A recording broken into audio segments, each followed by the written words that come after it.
আসসালামু আলাইকুম। আমরা অ্যাডভান্স থিওরি অফ নাম্বারস এর একটা বলছে কিউ রুট ওভার 23, হ্যাঁ, ইউক্লিডীয় ফিল্ড নয়, এটা প্রমাণ করতে হবে। হ্যাঁ, এখানে কিউ দিয়ে বোঝায় যে রেশিয়াল নাম্বার। রেশিয়াল নাম্বার হচ্ছে ভগ্নাংশ। এই কিউ ইকুয়াল হচ্ছে আপনার মিন, হ্যাঁ, ইকুয়াল না, মিন হচ্ছে রেশিও, রেশিওনাল নাম্বার, অর্থাৎ ভগ্নাংশ সংখ্যা, ভগ্নাংশ, ভগ্নাংশ রূপ থাকবে। তাহলে বলতেছে এত রুট ওভার 23 ইউক্লিডীয় ক্ষেত্র বা ফিল্ড নয়। হ্যাঁ, এই জন্য আমরা প্রুফ বাই কন্ট্রাডিক্ট মেথডে প্রমাণ করব। প্রুফ বাই কন্ট্রাডিক্ট হচ্ছে যে আমরা বলেছে যে ফিল্ড নয়, আমরা ধরে নেব যে হচ্ছে হ্যাঁ এটা একটা ফিল্ড। যদি ফিল্ড যদি হয়, আমরা প্রমাণ করতে ব্যর্থ হই যে না এটা আসলে ফিল হচ্ছে না, ধরে নিচ্ছি কিন্তু আমাদের ধরাটা মিথ্যা হচ্ছে, তাহলে সেই ক্ষেত্রে অটো এটা ক্ষেত্র নয় বলে বিবেচিত হবে। তাহলে ধরে নিচ্ছি যে ইউক্লিডীয় ফিল্ড হলে এখানে দুইটা উপাদান এক্স ওয়াই, হ্যাঁ, বিলংস টু জেড থাকবে। জেড এখানে আপনার পূর্ণ সংখ্যা, ঠিক আছে, যেন আর ইকুয়াল জিরো, ঠিক আছে, আর এস ইকুয়াল হচ্ছে 7/23। এর জন্য একটা বিষয় আপনার বিদ্যমান থাকবে, সেটা হচ্ছে এই শর্তটা, এটা হচ্ছে আপনার ইউক্লিডীয় ফিল্ডের শর্ত যে N R minus X plus S minus Y into M, ঠিক আছে, এই টোটাল যে ভ্যালুটা, হ্যাঁ, এটার মোড থেকে ওয়ান কি হবে, ছোট বড় হবে, হ্যাঁ, ওয়ান বড় ওই জায়গায়, লেস দেন ওয়ান। তাহলে দেখেন এখানে আমরা এটা সমান সমান এটা লিখতে পারি আর মাইনাস এক্স এর স্কোয়ার, আর যদি এখানে বর্গ করি তাহলে এটা এই এম এর স্কোয়ারটা উঠে যায়, এই রুটটা উঠে যায়, তারপরে এন মাইনাস ওয়ান, এটা জাস্ট বর্গ করা হয়েছে, আর ওয়ান এর স্কোয়ার বর্গ করলে বর্গ হয়ে যাবে, হুম? আর এটা প্লাস আছে, এটা মাইনাস হবে, হুম? তারপর দেখেন আমরা এখানে আর ইকুয়াল জিরো, তাই না, আর ইকুয়াল জিরো বসাইছি না, দেখেন আর ইকুয়াল এখানে জিরো বসাচ্ছি, zero minus x square minus m, m এর ভ্যালু কত, এম এর ভ্যালু হচ্ছে 23, হ্যাঁ, এম এর ভ্যালু হচ্ছে এই যে আপনি যদি এখানে 23 বসান তাহলে এখানে 7/23 মাইনাস ওয়াই এর হোল স্কোয়ার, জাস্ট মানটা বসানো হয়েছে। এখন দেখেন এখান থেকে এটা, হ্যাঁ, এখানে হচ্ছে আপনি যদি এই লাইনটা আমি একটু এখানে একটু করে দিই তাহলে বুঝতে সুবিধা হবে। ঠিক আছে, দেখেন এই লাইনটার পরের লাইনটা, হ্যাঁ, এই লাইনটার পরের লাইনটা এরকম হয় না, x square minus 23 7/23 minus y এর হোল স্কোয়ার মোট দেন 1। এখন যদি আমরা উভয় দিকে, হ্যাঁ, ও 23 দিয়ে গুণ করি তাহলে 23 এক্স স্কোয়ার মাইনাস 23.23, তারপরে 7/23 মাইনাস ওয়াই, ঠিক আছে, তার হোল স্কোয়ার, এটা 23।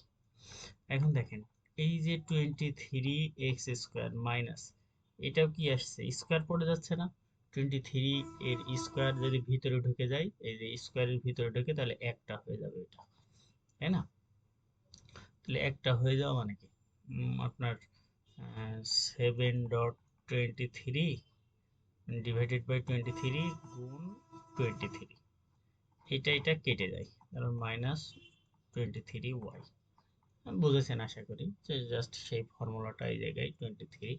এখন আমরা এই অংশটুকু সমান সমান টি ধরে নিচ্ছি, ঠিক আছে, এই অংশটুকু তাহলে ধরি আমরা টি সমান সমান এই যে এটা, এই টি সমান সমান, হ্যাঁ, তাহলে এইটার এই যে হোল স্কয়ার আছে না, এই হোল স্কয়ারের ফর্মুলা এ মাইনাস বি হোল স্কয়ারের ফর্মুলা এখানে, তাহলে দেখেন সব জায়গায় 23 আছে, তাহলে আমরা এই 23টা কমন নিচ্ছি এই অংশটুকু থেকে, তাহলে এই 23 কমন নিলে এ একটা অংশ দাঁড়াচ্ছে আর এ একটা অংশ দাঁড়াচ্ছে। দেখেন এই অংশের ভিতরে 23টা না সবার ভিতরে কি আছে, গুণ আকারে আছে, ঠিক আছে, আর এইটা কি রেসিডিউ না, এটা সেটা 23 সাথে গুণ করে এটা রেসিডিউ ভাগ শেষ থাকছে, হ্যাঁ অবশেষ। তাহলে দেখেন এই -23 হচ্ছে অবশেষ, আর এটা হচ্ছে আপনার ভাজ্য বা ভাগ আকারে আছে, আর ওই সবার ভিতরে গুণ আকারে আছে। তাহলে টি কনকারেন্স -23 মোড এইটা, তাই না? এরপরের লাইনে দেখেন আমরা যদি 23 দিয়ে 49 এর যদি ভাগ দিই, হ্যাঁ তাহলে আমরা -23 রেসিডিউ পাবো, ও ভাগ অবশেষ পাবো। তাহলে এই যে 23,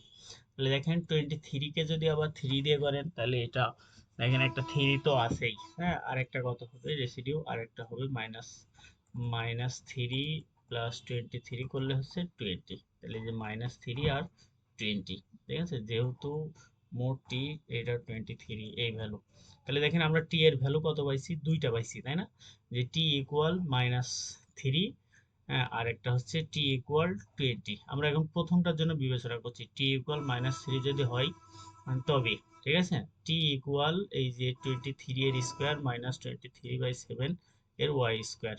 এখন দেখেন এই অংশটুকু সমান সমান আমরা যদি ওয়াই স্কোয়ার বিবেচনা করি বা ওয়াই বিবেচনা করি, এটা যদি ওয়াই বিবেচনা করি, এটা ওয়াই, আর 23x² সমান সমান এটারে যদি এক্স বিবেচনা করি।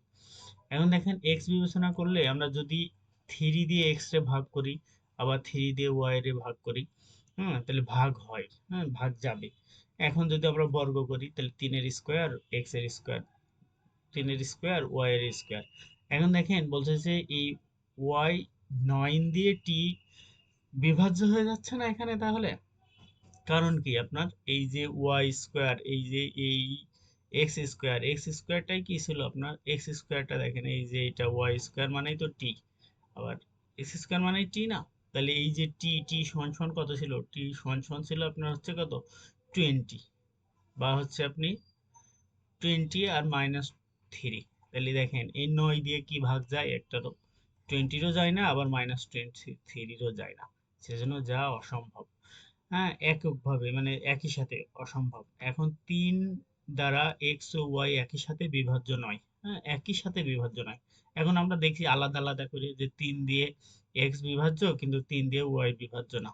সেক্ষেত্রে আমরা দেখছি যে টি ইকুয়াল -1, হ্যাঁ -1 মোট 3, যেহেতু আপনার Y square square T equal -3ও কি হতে পারে না, এখানে হতে পারে পারে না, তাহলে এইটাও অসম্ভব। হ্যাঁ তাহলে আমরা বলতে পারি এটা পরস্পর বিরোধী। সেম মেথডে, হ্যাঁ এই যে 20 ধরে আমরা করছি, যে 20 ধরে এক্স ওয়াই উভয় পক্ষে 5 দ্বারা বিভাজ্য নয়, তাহলে এটা 5 এর স্কোয়ার করছি 25 এক্স স্কোয়ার, এটা 25, এটা টি 25 দ্বারা বিভাজ্য, কখনোই না, সম্ভবই না, তাই না? কারণ হচ্ছে আপনার কত ছিল, 20 ছিল টি, তাই না? তাহলে এটা 5, এটা তারপর আমরা একটা করে দেখছি, যে একটা করেও দেখছি এটা প্লাস মাইনাস হচ্ছে, যাও হতে পারে না। আমরা বলতে পারি যে এটা একটা ইউক্লিডীয় ফিল্ড নয়।